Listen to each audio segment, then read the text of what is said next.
Hey everyone, today we have Provisional Assessor Nicole Brown with us, and Nicole's going to talk a little bit about awareness and training as it relates to CMMC.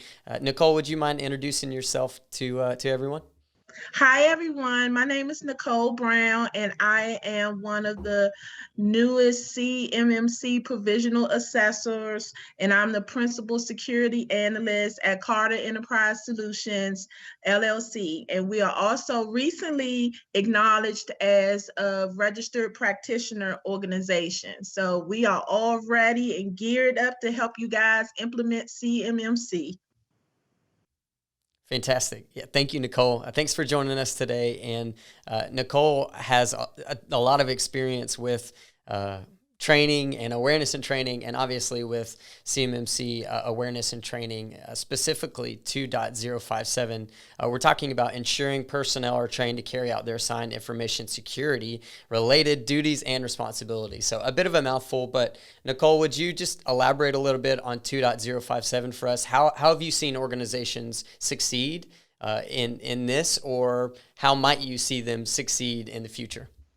Well, I've been actually doing assessments now for over 8 years, almost 10 years per se, and I have done over 500 validation and assessments of DoD and federal systems. So I have seen it all as it relates to how various organizations address this security awareness and training control. I've seen it addressed in many, many different ways, but one of the biggest ways that you can demonstrate compliance with the AT security awareness control, especially if you're a level 3 organization, you need to be able to demonstrate that you have policies and procedures in place for security awareness training and role-based training. That's one of the biggest things to help us as provisional assessors understand what your practices are within your organization.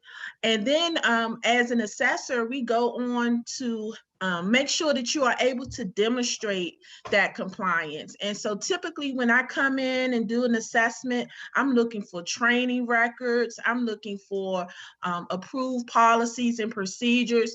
One mistake a lot of companies make is that they'll have a policy and procedure in place. However, it's not signed, or no one has seen it in 2 or 3 years. It may have been written in 2014 and no one has revisited the policy. No one has updated the policy. So in those situations, unfortunately, I'm usually required to fail that particular control because the policy is just outdated or it hasn't been signed. Those are just some simple ways that you can remedy failing the policy and procedures portion of awareness and training. Also, you guys can also pay attention ensuring that you maintain proper records, that you keep track of all your role-based training.